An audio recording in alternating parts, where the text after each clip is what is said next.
what you say most times does not really, really count, but rather what you do.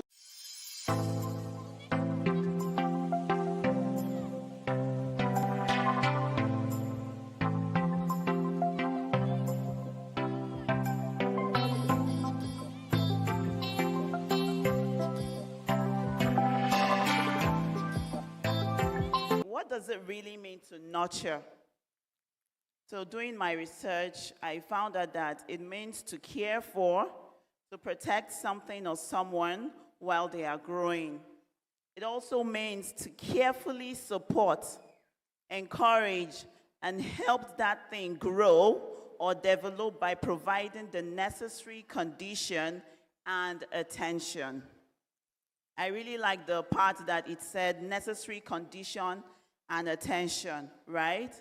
I know Minister Dex just recently had a baby, and if we should ask him some questions, how are you nurturing your baby? I'm sure he'll have some things to share with us, right? He's not going to start potty training his day-old baby now. There are different milestones, just like Ethel has said. There are different developmental phases for every child, right? So how do you nurture? What are the things you need to nurture, right? So you nurture, you need to understand the needs of the child that you're nurturing. What does my child need at this moment, at this first stage in life? What do I need to give the child? What are the things I need to provide for my child to be able to grow perfectly? So those are some of the things we need to look out for in providing the necessary needs for nurturing your child. One other thing is also to provide care. We need to provide the right care for the children or for anything that you're trying to nurture. You need to also provide care for that thing to be able to grow properly. You also need to be patient in watching it grow, right? You also need to be patient. One of the things we do in the classroom is, let's say we want to make the children understand if plants really need water or do they really need sunlight and all of that. So we bring like 2 plants into the classroom, and then one, we try to cover it up with a carton and put it aside and have a tag on it, "Don't water me." And another one, we try to put it close to the window, close to the sunlight, and all of that. So the children are eager to see what happens. What's going to happen to this plant? What's going to happen to this plant? They are so anxious. They want to see the outcome, you know. So the next day they come into the classroom, they are rushing to see what happens to that particular plant that was covered. Oh, they check it. It's still looking the same, you know. So they go for a weekend, you know, and come back on Monday. Everyone is rushing. Oh my, let's go and see. Oh, what's happening to this plant? Oh, come on, open it, you know.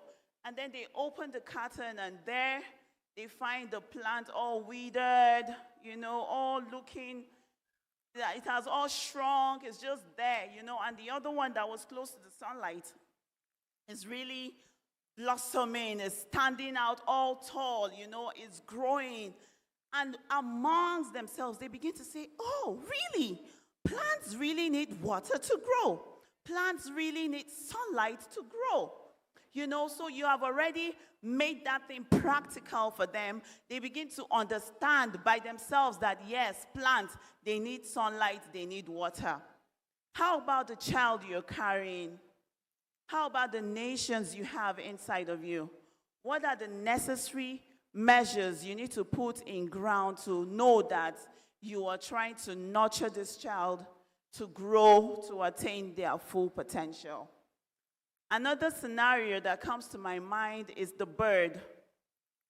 You know, how the birds really prepare for their nestlings. You know, they go all out to look for twigs, to look for hay. You know, if you really see the nest, how they really craft it, and they just use their beak to craft the nest, and their claws, nothing much. But if you check how the nest is being crafted, is done so well that even if I give you a needle and, a twine or a yarn, you will not be able to produce that. But the bird, in preparing for the young one, they go all out to put all of these things in order just because they want their baby birds to be comfortable once they come into the world. I know that we as parents, we do that. We also go all out, to buy all the cradle, all the diapers, all the high chairs, all the baby walkers, and all. Yes, all of those things are important. But how about the human that you are bringing into the world? Have you really sat down to ask the Lord, or to ask yourself, oh, this human, I am bringing a whole human into the world. What do I need to do? Apart from preparing for the place that they will stay and all of that, what other steps do I need to do? What other things do I need to do? How does a human child behave? What do they do? Oh, what do they need to see me doing? How can they adapt into this world that I'm bringing them in? How do they need to see me behaving? They say that when you find yourself in space or in Jupiter, you will want to watch the aliens that are there so that you know how to adapt in that kind of environment. So also, the children you're bringing into this world, they all have their eyes on you. What you say most times does not really count, but rather what you do is what really counts to these children. What they see you doing, how they see you behave, how they see you treat other people, the kind of empathy skills that you have, the kind of emotions you exhibit. Those are all the things that these children watch and see in us.